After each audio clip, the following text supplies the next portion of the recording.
À 60 ans, Serge Avedikian est celui qui est né à Yerevan, en Arménie, fier d'appartenir à la diaspora Ayastan. Ce comédien-réalisateur est venu présenter Celui qu'on attendait, en partenariat avec l'amicale franco-arménienne de Nîmes et du Gard.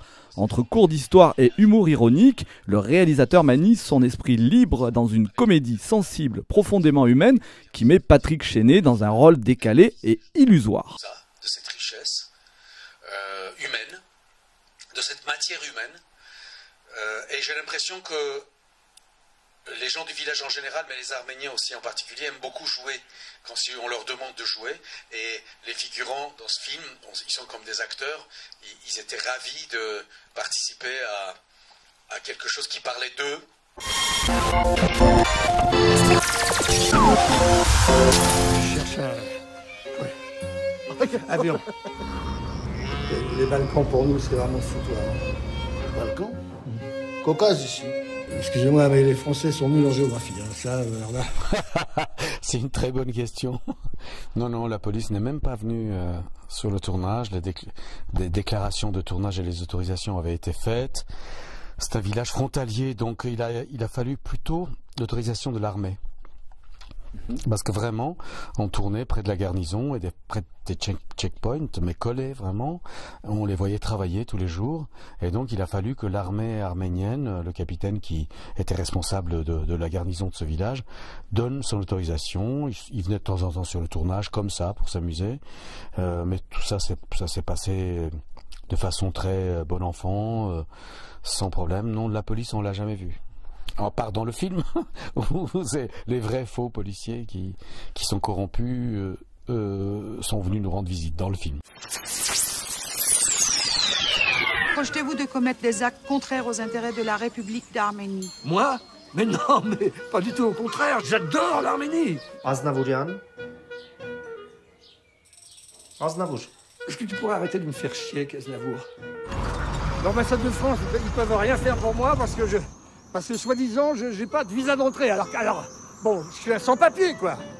Сайн մարդն է, ու նրանք վաղուց սպասում էին։ Ու միջոցով ինչ որ պիտի լինի, լինելու է։ Ce que j'ai entendu, c'est que le film est politique. Mais je pense que de toute façon, tout est politique, puisque dès qu'on met les pieds dans quelque chose qui est une inversion, par exemple, on dit que l'immigré, c'est un Français, c'est pas un Syrien qui arrive en France, mais c'est un Français qui atterrit dans un village en Arménie. Déjà, le postulat de départ change la donne.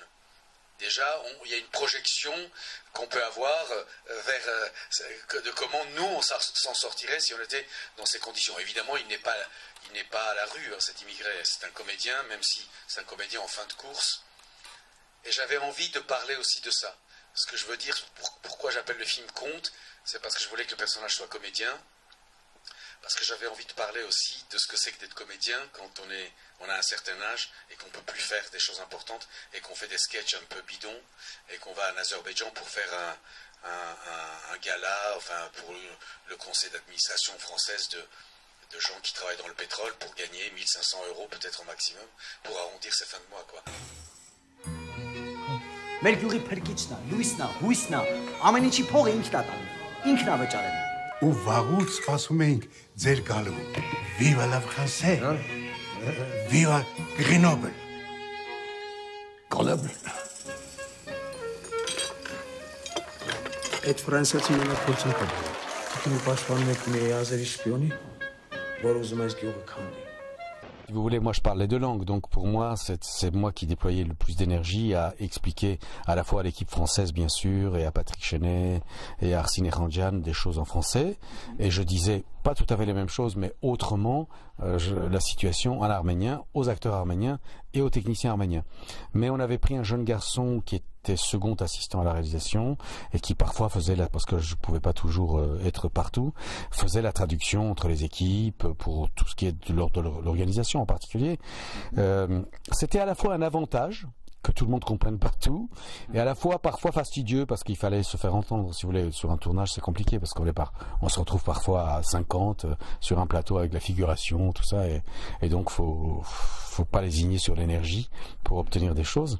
Non, mais ce qui a été amusant, c'est de jouer avec les moments de silence et d'écoute de Patrick quand les acteurs arméniens jouaient avec lui, et l'inverse, quand Patrick jouait et les Arméniens qui l'écoutaient. Évidemment, tout le monde savait le contenu, puisque le scénario existait dans les deux langues. Tout le monde savait le contenu de ce que dit l'autre, mais pas les mots. Donc, il a fallu... Ils étaient vraiment dans cette situation, les uns et les autres. Et ça a aidé, je pense, un peu à des moments comme ça, un peu décalés qu'il y a dans le film sur des mots qu'on répète ou l'autre langue qu'on essaie de parler. Par exemple, de dire Grenoble, pour dire le mot Grenoble, pour les Arméniens, c'est pas facile. Grenoble.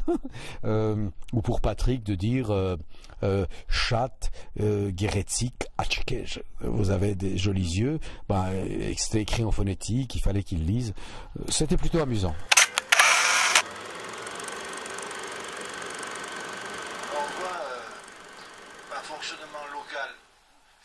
assez familial, démocratique, enfin libre. On voit intervenir des gens qui arrivent de l'extérieur, la police avec le chauffeur, etc. Ça ressemble bien à ce qu'on a pu imaginer ou qu'on a comme récit du fonctionnement soviétique. Ça fait un sacré mélange. Ça fait un sacré mélange dans votre film. On ne sait pas si finalement c'est vous qui faites une comédie là-dessus, qui caricaturez quelque chose, ou quel est le degré de caricature, ou est-ce que c'est réellement comme ça que ça fonctionne? Après l'Union soviétique, où les choses étaient extrêmement organisées par sous-groupes, des choses comme ça, et en même temps personne ne croyait à l'idéologie dans laquelle ils vivaient. Les vrais communistes n'étaient qu'en France, en Espagne et en Italie à l'époque. Moi j'ai été pionnier comme Samuel, nous on n'a jamais cru au communisme. On pensait juste que c'était une utopie bizarre, intéressante par certains côtés, mais totalement invivable. Et inapplicable surtout, de par la nature de l'homme qui a toujours besoin d'être ou dominé, ou dominateur, ou détourné, ou détournateur, comme on veut. Il n'y a rien de caricatural dans ce film, strictement rien, à part le fait que c'est une comédie, et encore c'est une comédie un peu cachée, je trouve, par sa tendresse. Il n'y a aucun personnage caricatural. C'est-à-dire qu'en fait, et j'ai même été dans une forme de rétention, à part le fait qu'on raconte une histoire. Je trouve que Sacco n'est pas un méchant, il a eu sa raison d'être, il a été dans la nécessité de gagner de l'argent en amenant un groupe électrogène dans un village où il n'y avait pas d'électricité parce que l'État était inexistant. Il faut savoir ce que c'est, hein, l'absence d'État. Nous, on vit dans un pays capitaliste et démocratique, avec tous ces problèmes que vous connaissez, mais il y a la présence de l'État. Les noms arméniens se terminent par Yan, ça dit quoi alors? Non, ça veut dire famille de. Ah, famille de. oui, d'accord. On ne sait pas très bien historiquement, je peux vous dire que ça m'intéressait.